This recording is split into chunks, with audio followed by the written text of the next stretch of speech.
Aleluia. Salve, amada igreja, com a paz do Senhor Jesus. Glórias a Deus. Desde já eu convido para os irmãos a abrir vossas Bíblias. Livro do profeta Joel. Livro do profeta Joel, no seu capítulo 2, e o verso 12, 13 e 28. Aproveito enquanto os irmãos estão procurando para agradecer a Deus por essa rica oportunidade, Ana Laura, a Daniele, o Abner, por mais esse convite. Estamos aqui nessa noite ministrando a palavra, os nossos pastores Luciano e Luciana. Obrigado mais uma vez. Que Deus possa continuar honrando toda a Ojadeia, que vocês possam continuar firmes, preservados nessa unção e nessa graça do Senhor Jesus. Amém? Joel, no seu capítulo 2, e o verso 12, 13 e 28, diz assim a palavra do Senhor. Agora, porém, declara o Senhor: voltem-se para mim, de todo o coração, com jejum, lamento e pranto. Rasguem o coração e não as vestes. Volte-se para o Senhor, o seu Deus, pois Ele é misericordioso e compassivo, muito paciente, cheio de amor, arrepende-se e não envia a desgraça. Versículo 28 diz assim: e depois disso, derramarei do meu espírito sobre todos os povos, os seus filhos e suas filhas profetizarão, os velhos terão sonhos, os jovens terão visões, até sobre os seus servos e as servas derramarei do meu espírito naqueles dias. Amém? Os irmãos podem continuar a adorar o Senhor Jesus nessa noite. Meus irmãos, a mensagem que eu quero trazer aos nossos corações nessa noite, ela tem como um tema: arrependimento gera relacionamento. E relacionamento, ele gera avivamento. Nesse final de semana, nós compreendemos que quando o sangue fala, o meu passado, o pecado perde a voz. Depois que eu compreendo isso, agora eu preciso entender que eu tenho responsabilidades, que é me relacionar com Ele. Quando eu entendo, e nós compreendemos muito bem esse final de semana, que o sacrifício de Jesus me fez estar aqui nessa noite, agora eu preciso entender que a minha caminhada com Ele tem responsabilidades. E esse relacionamento, ele parte de um princípio que é o arrependimento. O sacrifício de Jesus feito na cruz do Calvário por nós, ele é impagável.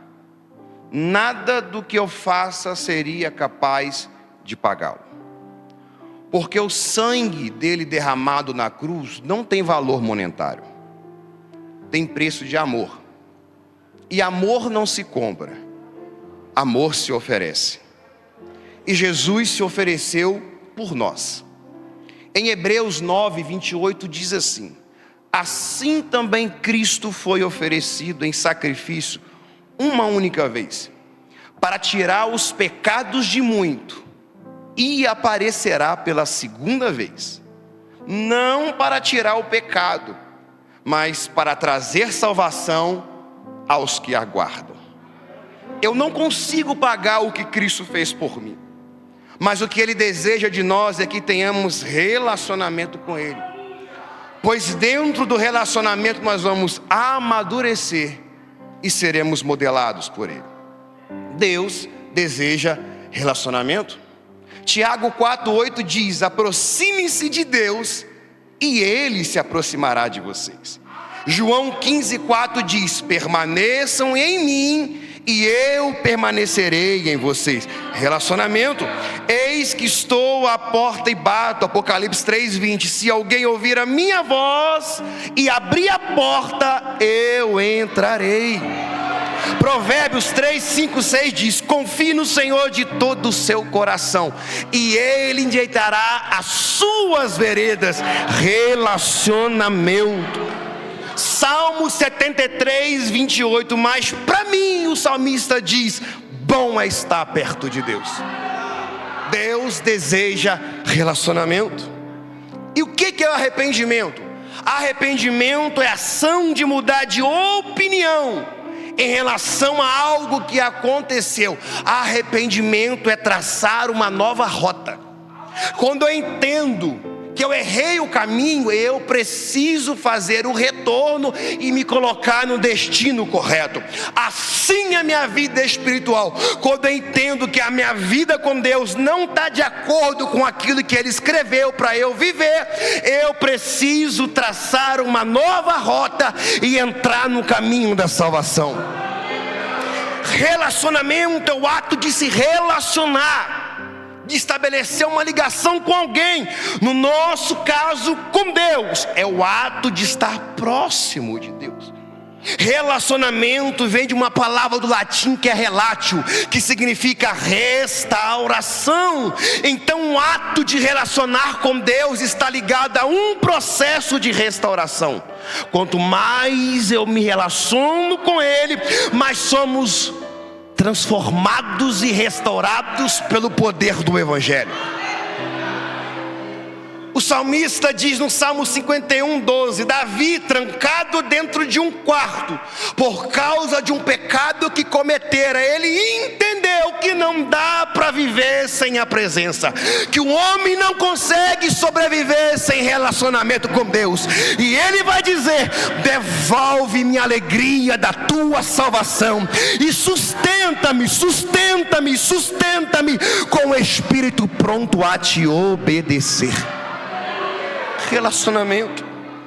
Avivamento é o ato de avivar, de se tornar mais vivo, mais ativo, mais intenso, despertado para um tempo de renovação. O avivamento bíblico é quando as pessoas buscam a Deus com mais força de vontade, quando se entregam a Ele novamente, as suas vidas são transformadas, tanto individualmente quanto em grupo. No âmbito cristão, o avivamento significa renovo de fé em Deus por parte de uma ou mais pessoas, impulsionados pelo louvor, pela oração, pela palavra, pela pregação do Evangelho. Após um período de avivamento, uma pessoa que antes poderia estar com a sua fé abalada, renova o entusiasmo e a sua convicção em Deus. A palavra avivamento nós não encontramos na Bíblia Sagrada, mas acontecimentos históricos geram mudanças de rota a partir do arrependimento. Nós precisamos gerar um relacionamento com Deus. É nós mudarmos de comportamento para voltarmos a nos relacionar com Deus e dar origens a frutos através das nossas vidas. E Deus levanta um profeta em meio a uma geração que estava corrompida. Judá está afastado do Senhor, só que Deus sempre tem os seus remanescentes na terra. Muitos falam por aí: a geração nossa atual está perdida. Não está perdida. A nossa geração está sendo preservada na presença do Eterno. Deus sempre tem os seus remanescentes na terra.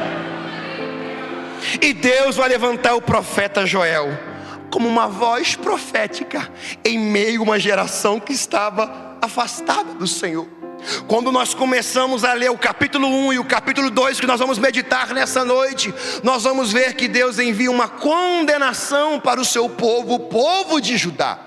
Mas o que esse povo fez para Deus tratar com eles?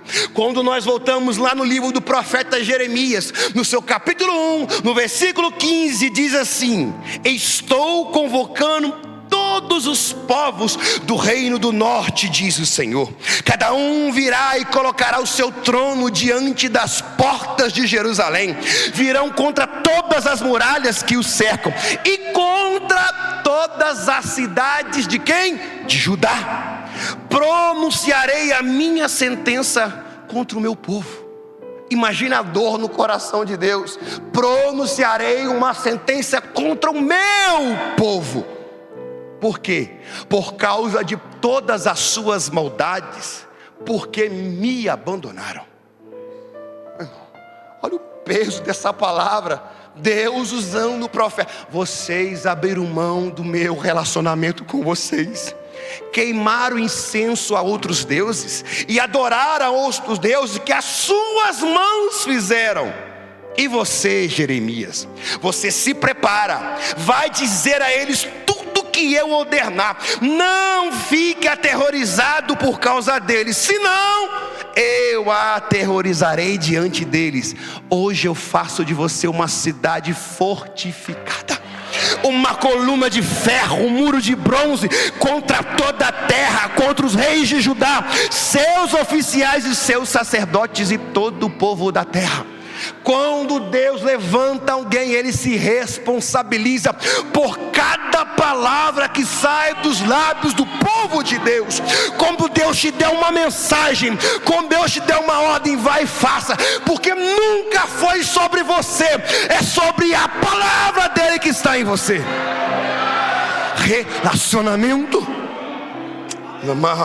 E o que esse povo também fez, irmão Nélios? Jeremias 3:6. Durante o reinado do rei Josias, o Senhor me disse: você viu o que fez Israel a infiel?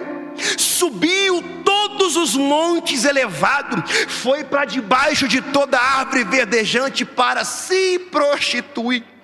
Depois de ter feito tudo isso, eu pensei, a Deus dizendo, eu pensei, e Judá vai ver o que Israel fez e não vai seguir os mesmos caminhos, mas não, eu pensei que ele se voltaria para mim, mas não voltou. E a sua irmã, a traidora Judá, viu essas coisas, viu também que dei a Israel uma certidão de divórcio e mandei embora por causa de todos os seus adultérios. Entretanto, a sua irmã Judá, a traidora, também se prostituiu sem temor algum. Por ter feito pouco caso da imoralidade, Judá contaminou toda a terra, cometendo adultérios com ídolos de pedra e de madeira. Apesar de tudo isso, sua irmã Judá, a traidora, não voltou para mim de todo o coração. É um Deus requerendo relacionamento, mas sim com fingimento, declara o Senhor. Deus conhece o teor da adoração que sai dos nossos lábios. Deus passeia nas profundezas da nossa alma. Ele tem livre acesso a lugares que ninguém consegue acessar na tua alma. Deus conhece quando os louvores dos meus lábios saem com fingimento, mas Ele também conhece quando a adoração sai com fervor e entusiasmo de dentro da minha alma. Ele está dizendo para Judá: eu quero vocês perto de mim, eu não quero vocês longe da minha presença. No versículo 14 ele vai dizer: voltem, filhos rebeldes, pois eu sou o Senhor, o Deus de vocês. Deus está dizendo: eu não quero, eu não escrevi, eu não desejei que vocês vivessem longe da minha presença.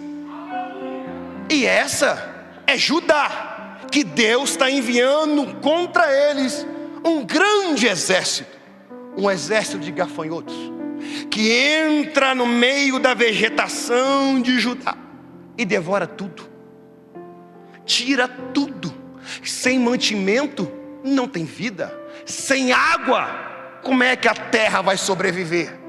Deus seca os vales, seca a chuva, queima tudo. Os gafanhotos, o cortador, o peregrino, o devastador, o devorador, acaba com tudo. Não tem mais mantimento. E Deus está dizendo: até quando vocês vão continuar a temar contra a minha palavra?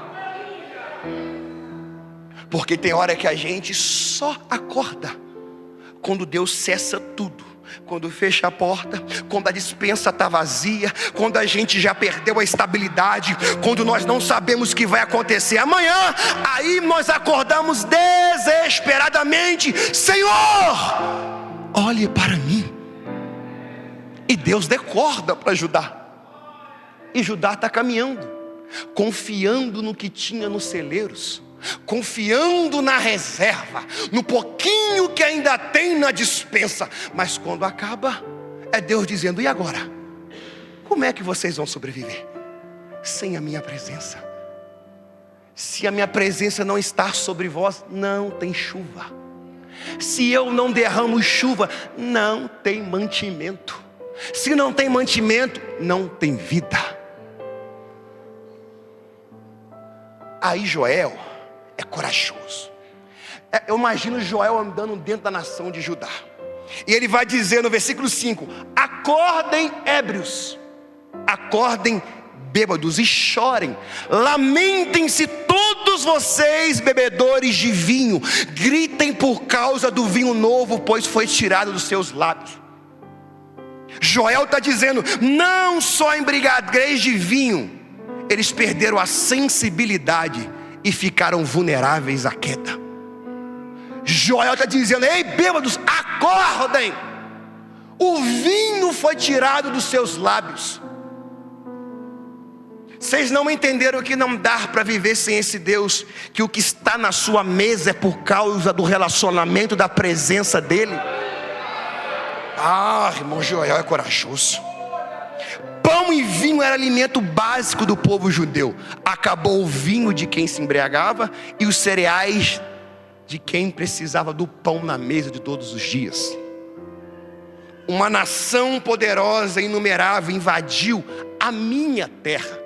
Deus está dizendo: a terra não é de vocês. Como o pastor disse nessa noite, a oferta não é sua. Nós somos administradores dos bens que Deus colocou em nossas mãos. Ah, se não fosse a presença dEle. Minha é a terra, e se a terra é minha, eu faço com ela o que eu quiser. Cerra os céus. Arrasou as minhas videiras, arruinou as minhas figueiras, arrancou-lhe as cascas e derrubou, deixou brancos seus galhos. Aí Joel vai dizer no verso 8: planteie-se como uma virgem veste de luto, que se lamenta pelo noivo da sua mocidade. Joel está dizendo: assim como uma noiva recém-casada, que depositou todos os seus sonhos no seu casamento, seus objetivos, seus planos de construir uma família, e acaba de perder o seu marido, ela entra para dentro da casa e começa a chorar, se lamentar pela perca. Assim, nação de Judá, eu quero ver o lamento de vocês. É momento de lamento. Por quê? Porque as ofertas de cereal foram eliminadas do templo do Senhor. Joel está dizendo, ele vira nesse momento os sacerdotes e dizem: compreendo o que está acontecendo. Não tem mantimento, não tem água, foi tudo cessado, não tem oferta. Acordem, sacerdote, vocês não têm nem para oferecer para Deus. Foi tudo tirado da mão de vocês. O culto de vocês perdeu sentido.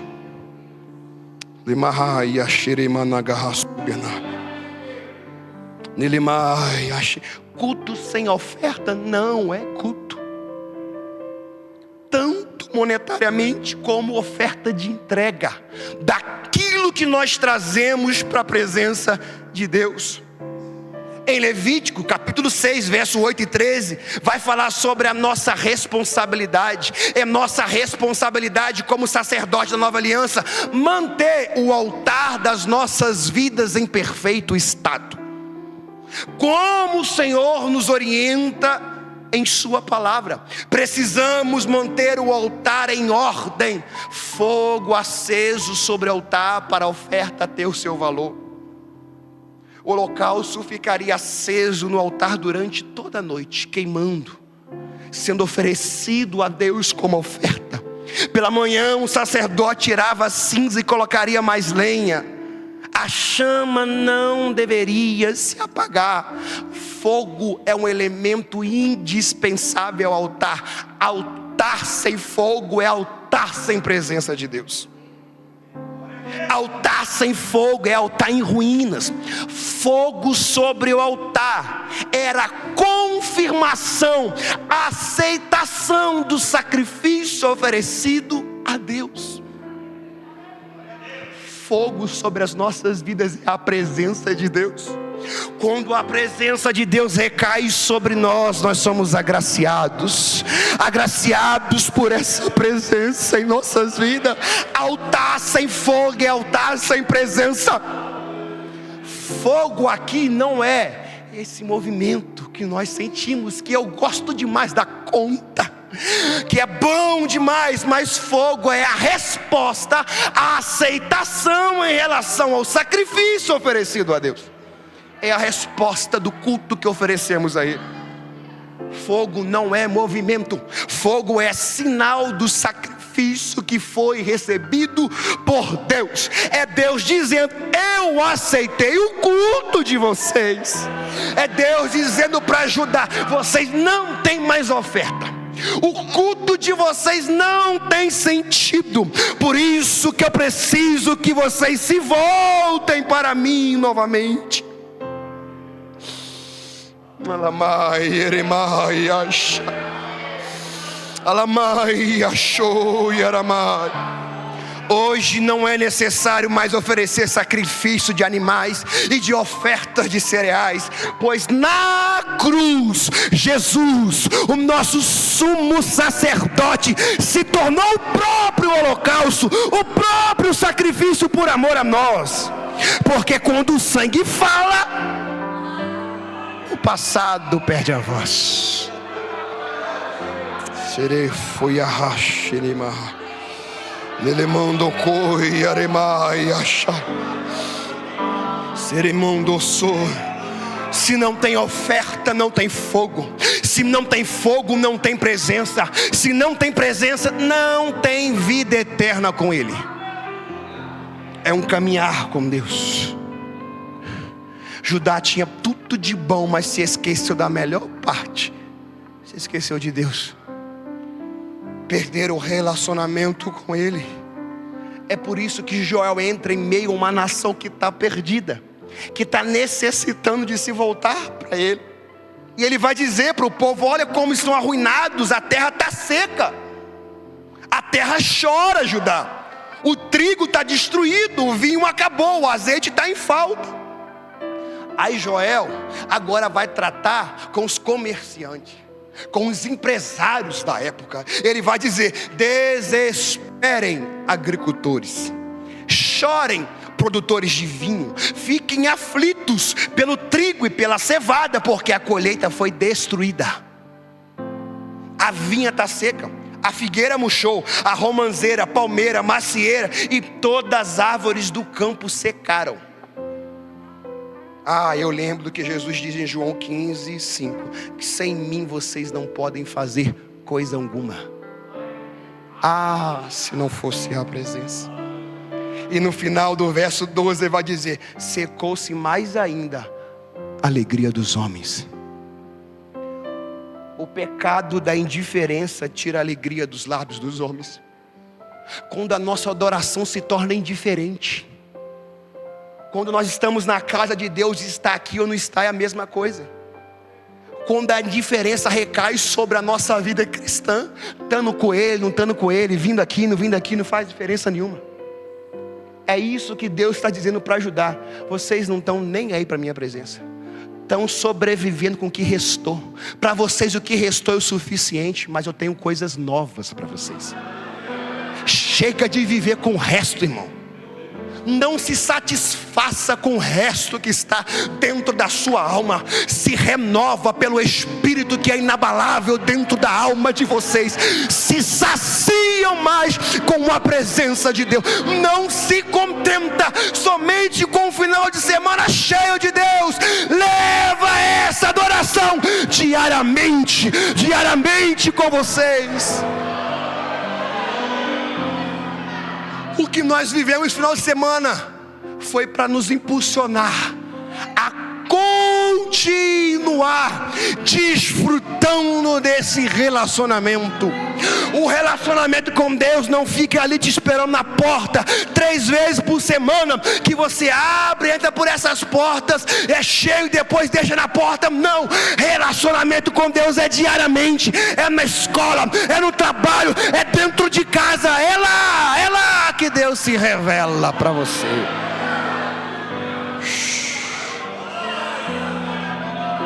Reviai achou uma narraçubianarai. Inimicando sou. Joel está dizendo no versículo 13: ponham vestes de luto ao sacerdote, pranteiem, derrama lágrima.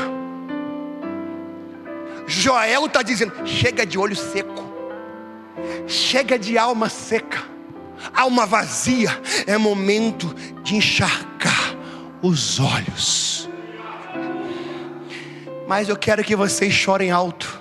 Em algumas versões diz o vai alto. Vocês que ministram perante o altar, passem a noite vestidos de luto. Vocês que ministram perante o meu Deus, pois as ofertas de cereal, as ofertas derramadas foram extintas do templo do seu Deus.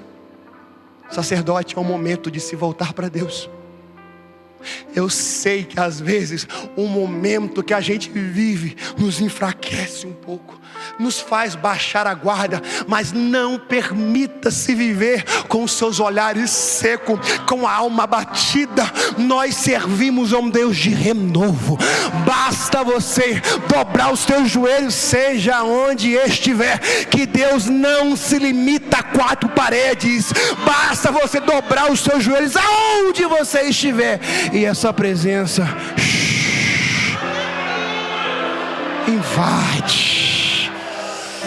Sereimandos. Não se conformem, sacerdote. Eu sei que o povo está perdido. Eu sei que tem dia que a casa de oração, a igreja está vazia, que os crentes não vão ouvir a palavra, mas não se conformem. Cumpra o que Deus estabeleceu sobre vocês. Vai ter dias que parece que vamos ficar sozinhos, parece que a palavra não está produzindo nada, mas sejam fiéis a Deus e aquilo que Ele estabeleceu sobre a sua vida. Seja fiel à palavra, porque o tratar é com Deus.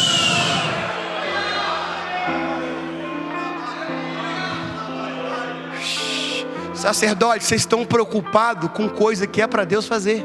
Quem trata é Deus. A obrigação de vocês é preparar o culto, é colocar lenha, é chamar por Deus para derramar fogo.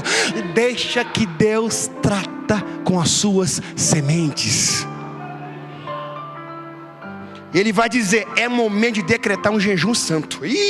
Convoque uma assembleia sagrada. É hora de fazer culto.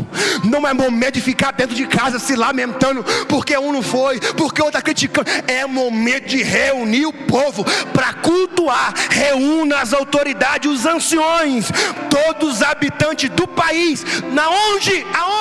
No templo de Deus. E clamar quem? Ao Senhor. No versículo 16 vai dizer: não é verdade que a comida foi eliminada diante dos nossos próprios olhos, que a alegria e a satisfação foram extintas do templo do nosso Deus? Vocês não têm mais a alegria de se reunir na minha presença. A alegria de vocês foi tirada. As sementes estão murcha debaixo dos torrões da terra. Os celeiros estão em ruína. Os depósitos de cereal foram derrubados porque a colheita se perdeu. Joel está dizendo, os empresários derrubou tudo. Não tem mantimento. Para que ter estoque? Para que ter sendo distribuição se não tem mantimento? Se não tem semente? Derrubou tudo. E o povo está lá, ó, na palma da mão de Deus. E Deus tratando com o seu povo. Porque Ele só trata porque Ele ama. Deus não tem desejo de destruir o seu povo. O desejo de Deus é chamar para um arrependimento. Porque quando nós se arrependemos do caminho que vamos andando, é gerado relacionamento. E quando eu me arrependo, mais perto dele eu estou.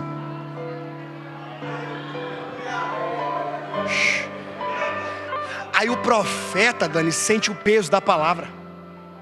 No versículo 18 ele vai dizer: Senhor, olha como muge o gado, as manadas andam agitadas, porque não tem pasto, os rebanhos de ovelhas estão sendo castigados. Aí ele diz: ah, Senhor, pesou sobre mim a palavra, a ti eu clamo, pois o fogo devorou as pastagens, as chamas consumiram todas as árvores do campo, até os animais clamam a ti, pois os canais de água secaram, e o fogo devorou as pastagens. Deus não está dando mais. Eu estou sentindo um peso da tua palavra sobre essa nação. Esse povo não está tendo força mais para clamar a ti. Mas como profeta e voz profética do Senhor para essa nação, eu me dobro diante de ti e rogo por eles. Tem momentos que vai ter pessoas perto de nós que não vai ter mais força para clamar. Tem momento que você vai ter que pegar no colo. Ah, mas é crente há muito tempo. Não tem problema, tem que pegar no colo, tem hora. Porque as forças se esvaem por causa das lutas da vida. Joel simplesmente poderia entregar a mensagem e ir embora, mas não, ele fica na nação, porque ele entende: esse povo também é meu. Eu também estou na nação. Eu me incluo, eu sou só voz profética, mas eu me incluo como responsabilidade de clamar por esse povo. Joel simplesmente poderia entregar a mensagem, pastores, ir embora durante a noite. Mas não, ele tem responsabilidade. Além de ser voz profética, eu vou ficar aqui para ver a restauração desse povo. Eu carrego responsabilidades dentro da minha alma de levar esse povo de volta para um relacionamento com Deus. Eu preciso pregar. É como se Joel estivesse dizendo: a minha alma está queimando, o meu coração está inflamado, eu não consigo ficar com os meus lábios cerrados.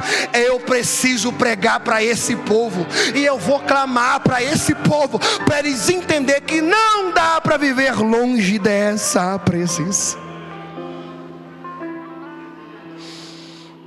No capítulo 2, o verso 1 a 11, Joel trata sobre uma invasão futura da Síria. Mas no versículo 12 ele vai dizer: agora, porém, Judá, declara o Senhor, voltem-se para mim com jejum, com lamento e com pranto. Jejum é a mortificação da carne, como um ato de culto.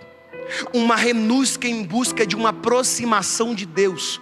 É um gesto de sacrifício dos controles dos desejos, a fim de alcançar um crescimento espiritual. É Deus dizendo: é momento de vocês se consagrarem para mim, se reservarem para mim, porque eu sou exclusivo de vocês. O jejum, a prática do jejum nos aproxima dele. Quando eu me esvazio do meu eu, quando eu me abstenho de alimentos, eu digo outras coisas para estar perto dele, eu me aproximo dele. Só que Deus vai dizer: é momento também de lamento.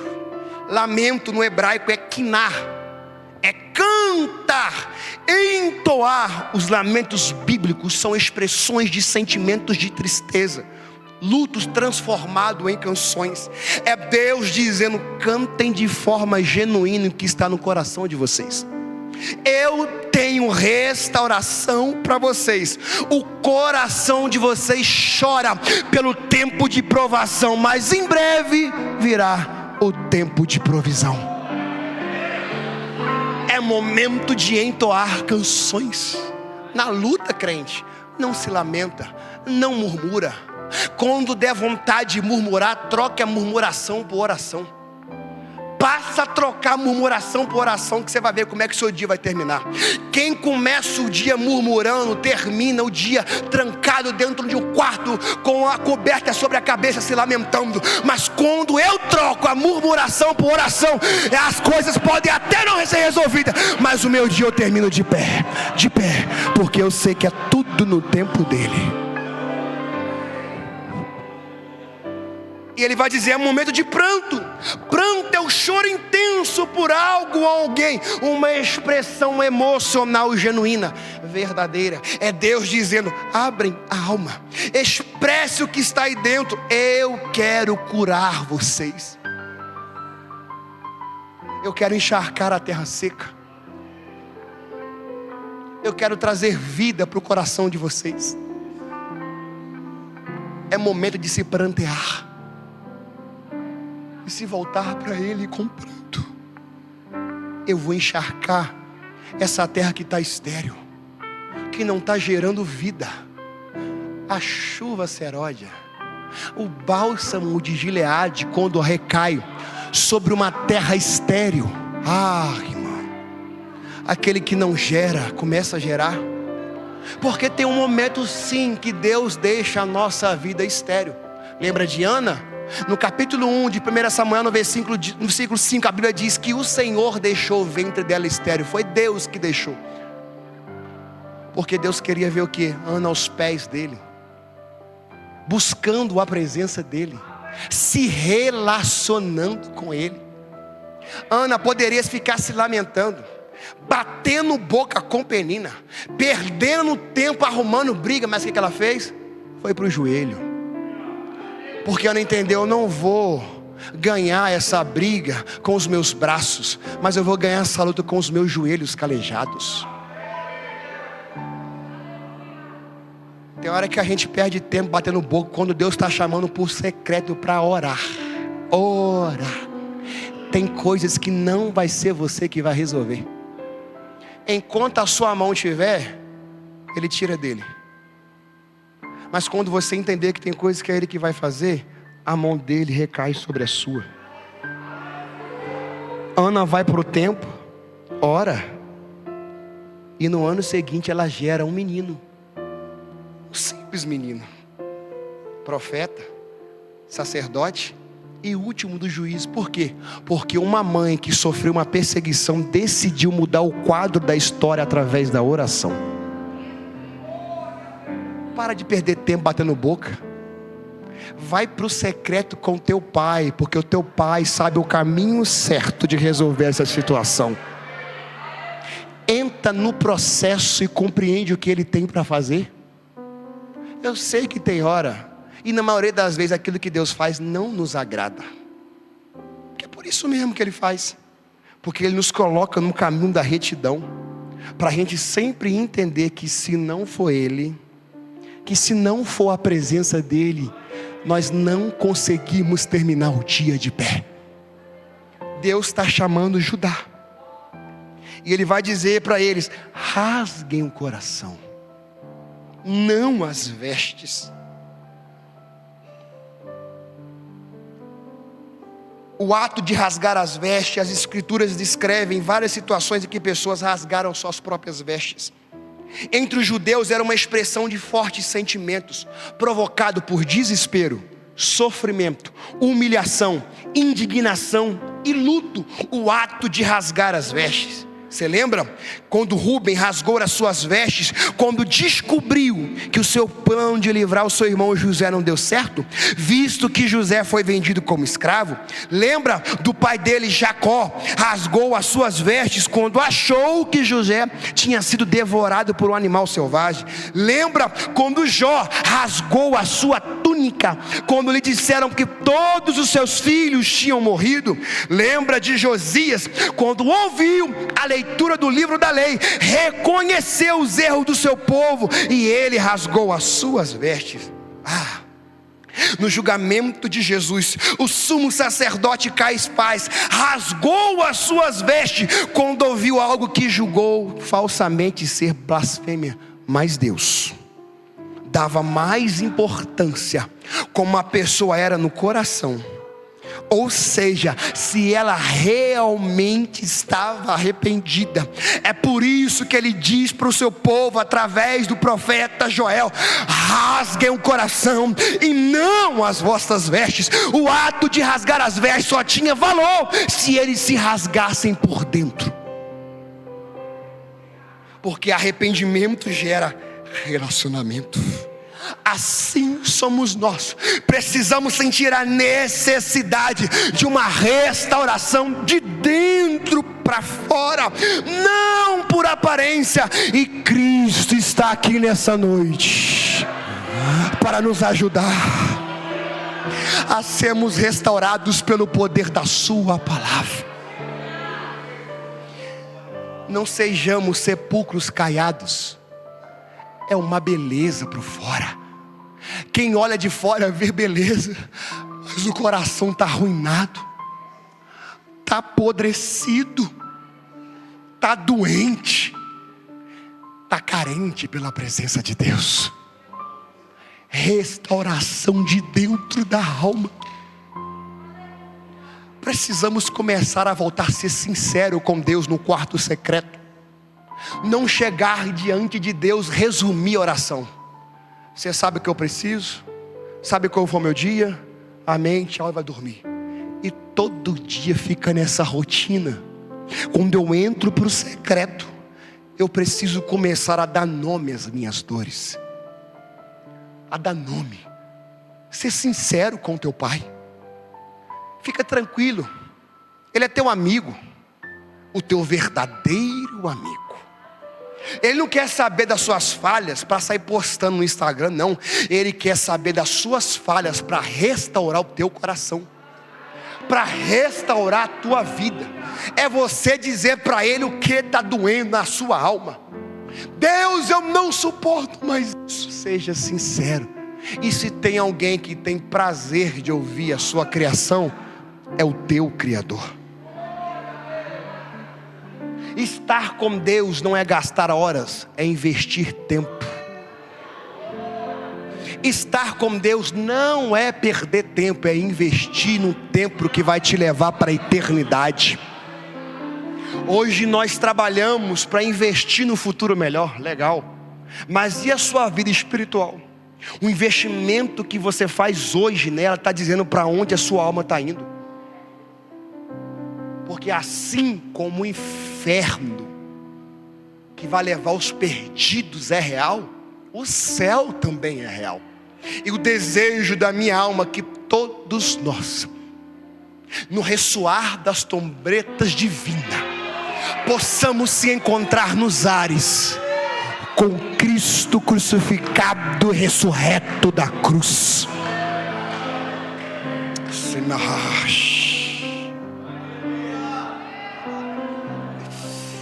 As proteínas do sangue de Cristo crucificou a nossa condenação do pecado na cruz do Calvário. O sangue dele trouxe vida para as nossas vidas. Quando ele é crucificado e o seu sangue é vertido sobre o seu corpo, era ele dizendo para nós: a conta de você está paga, a nota foi carimbada, vocês não precisam mais pagar por esse preço. A única coisa que eu peço a vocês é relacionamento. Mas é só isso? Só relacionar porque dentro do relacionamento eu entendo que eu tenho responsabilidades. Quem é solteiro, quando começa a namorar, entende: agora eu tenho que mudar o meu comportamento. Então dentro do relacionamento com ele, você vai entender muita coisa que precisa mudar. É por isso que ele te pede só relacionamento. Ele é inteligente.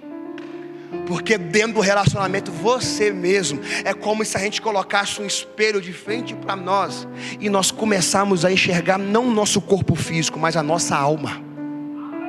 Quando eu me relaciono com ele, é como se Deus me virasse do avesso, para eu começar a enxergar dentro de mim o que eu preciso tirar, começar a desentulhar o meu coração. Tem hora que a gente coloca muito entulho dentro da alma, e começa a encharcar a alma de entulho, e vai atolando o coração de coisas indesejadas. E é por isso que às vezes nós estamos na presença e não conseguimos adorar, porque a alma está entulhada. Entulho não presta para nada, só presta para ser jogado fora. Uma obra, quando o entulho está lá, vem uma caçamba, pega o entulho e joga fora. Se for preciso Deus nessa noite encostar uma caçamba espiritual bem perto de nós, assim, para a gente começar a desentulhar o coração, aliviar a alma. Porque quando esse bálsamo dele recai sobre mim, irmão, a minha alma é restaurada e transformada, porque ele requer de mim, de você, relacionamento.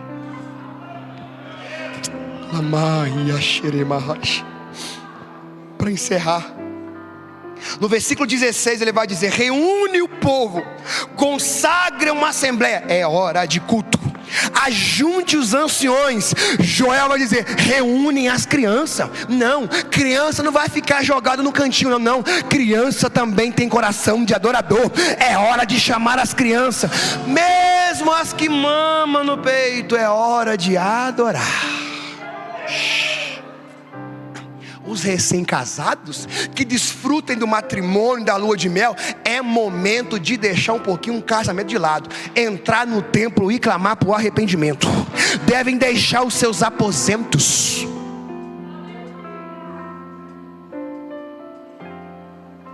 É momento de reunir para fazer culto. Porque me permita essa expressão, porque Deus está doidinho esperando vocês no culto. Quando vocês entrar no templo, vocês não têm noção do que está esperando vocês. É por isso que Ele está convocando vocês para entrar no santuário.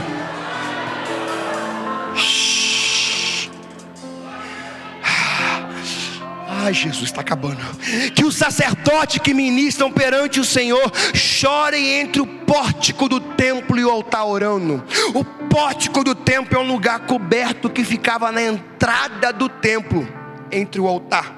Joel não fala do altar de incenso que ficava no lugar santo, mas ele fala do altar das ofertas queimadas, aonde os sacerdotes se punham para realizar o seu serviço. Como não tinha oferta, Deus estava dizendo através de Joel: é momento de vocês se arrependerem, pois sem arrependimento e pranto, a oferta de vocês não tem valor diante do meu altar. Oferta é entrega, é entregar. Você vem para a igreja para entregar, irmão.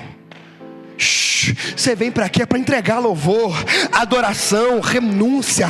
E pela misericórdia infinita de Deus, quando nós oferecemos sacrifício no altar das nossas vidas, Ele recebe do alto e recai sobre nós a sua presença. A oferta deles perderam o sentido, mas Deus estava enviando resposta. Aí Joel vira para eles no versículo 17: vocês vão orar assim. Se vocês perderam a sensibilidade de como fazer oração, se vocês se esqueceram como ora, orem assim: Senhor, não faça da tua herança objeto de zombaria, de chacota entre as nações, porque se haveria de dizer entre os povos: aonde está os Deus deles? Quando há arrependimento, o relacionamento é restaurado. E quando o relacionamento é restaurado, Deus envia provisão.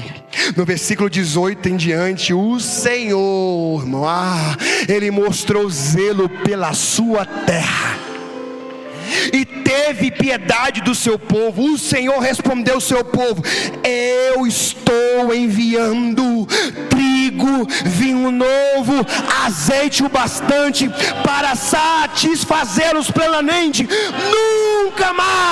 Nunca mais farei de vocês objeto de zombaria para as nações. Mas Deus e os gafanhotos, levarei o invasor que vem do norte para longe de vocês, empurrando para uma terra seca e estéril, a vanguarda para o mar oriental, a retaguarda para o mar ocidental, e a sua podridão subirá, o seu mau cheiro se espalhará. Aí Joel vira para a terra e diz: irmão, não tenha medo, ó terra, regozije-se e alegre-se, o Senhor tem feito coisas grandiosas. Não, irmão, ele vira para os animais e vai dizer: não tenha medo, animais do campo, pois as pastagens estão ficando verdinhas, as árvores estão dando seus frutos, a figueira e a videira estão carregadas.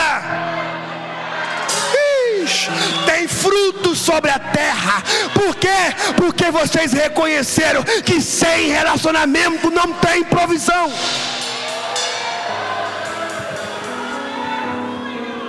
O povo de Sião, alegre-se, regozije-se no Senhor seu Deus, pois é Ele que dá a chuva de outono, conforme a sua justiça. Ele envia muita chuva de outono, de primavera, como fazia antes. As eiras ficarão cheias de trigo, os tonéis transbordarão de vinho novo e de azeite. Eu vou, quando Deus diz eu vou compensá-los pelos anos de colheita que os gafanhotos destruíram, o peregrino, o devastador, o devorador, o cortador. O meu grande exército que enviei contra vocês. Aí agora diz algo que os crentes gostam: vocês comerão até ficarem satisfeitos e louvarão o nome do Senhor, o seu Deus, que fez maravilhas em favor de vocês. Nunca mais vocês serão humilhados. Chega o tempo de chacota. Chega o tempo de dizer que vocês estão perdendo tempo. Então vocês saberão que eu estou no meio de Israel. Eu sou o Senhor, o seu Deus, e não há nenhum outro. Nunca mais serão humilhados. E depois disso, o que acontece? E depois disso? E quando eu me arrependo, eu crio um relacionamento. Quando eu crio um relacionamento, aí vem o quê? Avivamento. E depois disso, é por isso que lá em Atos 2 está escrito isso.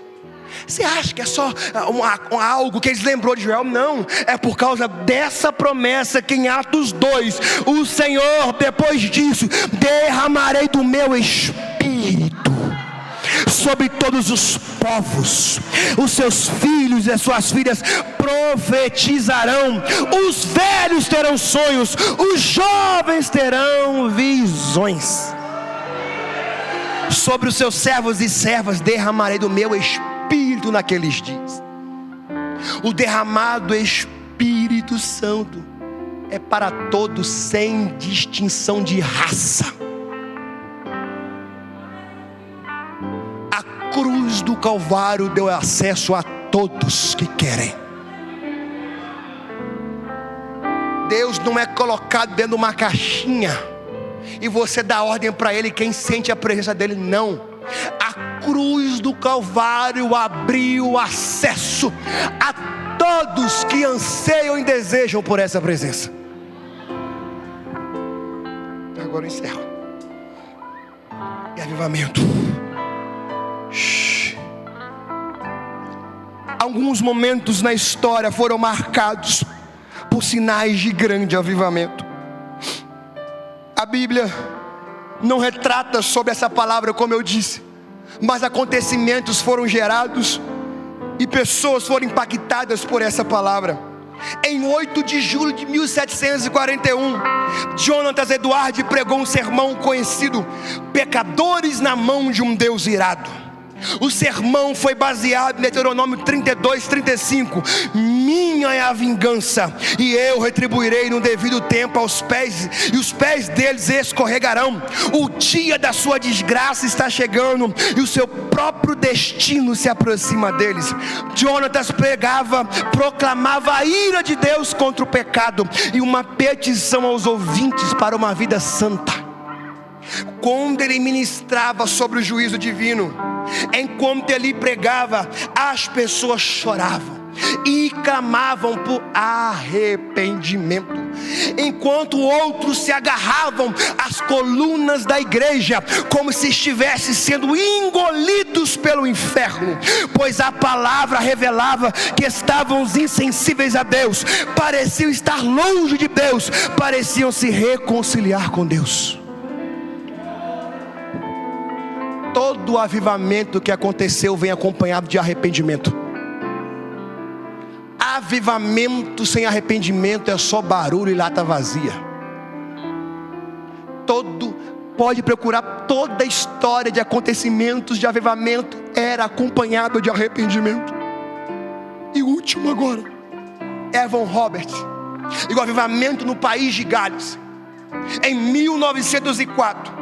Teve duração de 10 meses. Evan Roberts orou dos 13 aos 26 anos, clamando a Deus por um avivamento. O país de Gales nessa época tinha 1 milhão de habitantes, e tinha muitas igrejas, mas ele entendeu que o povo estava acomodado, e o estado espiritual do seu povo estava enfraquecido. Ele sentiu a necessidade de viver um avivamento e começou a orar a Deus em prol disso. Aos 11 anos de idade, Evan Roberts teve que sair da escola e trabalhar nas minas de carvão, porque seu pai se acidentou, ele teve que ajudar em casa. Mas aos 26 anos, enquanto ele estava lendo a palavra, a oração sacerdotal do Pai Nosso, ele parou no versículo 10 que dizia: venha o teu reino. Ele ficou ali paralisado, o seu coração foi inflamado por uma presença. A partir desse momento ele começou a se empenhar junto com a sua igreja, a orar, a ler a palavra, a jejuar, a buscar. E em 10 meses, 100.000 galeses aceitaram a Jesus. Há relato que as pessoas iam aos bares, pediam as suas bebidas e não tomavam, porque o país de Gales estava coberto com a glória da presença de Deus. Bares, tavernas, teatros foram fechados, porque o povo não conseguia fazer outra coisa a não ser a buscar a Deus. Fique de pé, igreja. Elemando show. Você pode começar a gerar um avivamento aonde Deus te estabeleceu. Deus só precisa de um coração disponível para fazer algo novo. Eu passei do meu tempo, e eu quero orar nessa noite, pedindo ao Espírito Santo de Deus que continue a avivar a nossa alma, a encharcar a nossa terra, pois nós precisamos dessa presença. Billy Graham certa vez diz que avivamento não é descer a rua com um grande tambor, é subir ao Calvário com um grande choro. Spurgeon diz que pecado e inferno estão casados, a não ser que o arrependimento anuncie o divórcio. Rezuel Shedd diz que avivamento tem suas raízes no arrependimento. Onde não há arrependimento, não há avivamento. Leonardo Ravenhill, em seu livro Porque Tarda o Pleno Avivamento, vai dizer que o avivamento tarda porque às vezes falta fervor e intensidade em nossas orações. E no versículo 32 do capítulo 2 vai dizer que todos, sem exceção, aquele que invocar, chamar, clamar o nome do Senhor será salvo. Viva uma vida de relacionamento. Não aceite nada menos do que um relacionamento com Deus. invista no teu viver com Deus. Eu quero orar nessa noite sobre isso, para que Deus avive cada dia mais a nossa alma, para que nós não aceitemos ficar longe dessa presença. Espírito Santo de Deus, eu sou grato a Ti por essa palavra, por essa mensagem que foi gerada nessa noite, Senhor. E do fundo da minha alma eu desejo, Senhor, que nós vivamos, meu Pai amado, esse avivamento. Um avivamento que vem acompanhado de arrependimento. Que o Senhor, meu Pai amado, comece a movimentar as ruas de Guararema. Sobre essa cidade é estabelecido alguns espíritos carnais, mas essa igreja aqui está de pé. Essa igreja não está aqui para fazer número. Essa igreja foi estabelecida aqui para fazer a diferença nessa cidade. Começa, Jesus, a incomodar crente dentro do ônibus. Começa, Jesus, a incomodar esses jovens dentro da escola, no trabalho. Incendeie os lábios deles, a ponto, Senhor, deles não conseguirem suportar a Tua presença. Tire as forças das pernas, para que eles compreendam o que é viver essa presença, Jesus. Começa a usar essa juventude, Jesus, nas ruas de Guararema. Quando essa juventude começa a andar por essa cidade, que as pessoas dessa cidade vejam algo em nós, vejam um brilho do Teu Espírito. Todo o ambiente que o Senhor estabelecer alguém aqui, meu Pai, muda, invada a nossa alma, pois a nossa vida, Senhor, necessita do Teu altar. Batiza com o Espírito Santo, na brisa suave do Teu silêncio, no mover das águas do Teu Espírito. Começa a incomodar essa juventude pelas madrugadas. Façam perder sono, para que venham clamar a Ti. Se revele a Ele, Jesus. Incendeie essa juventude, que possam ser vozes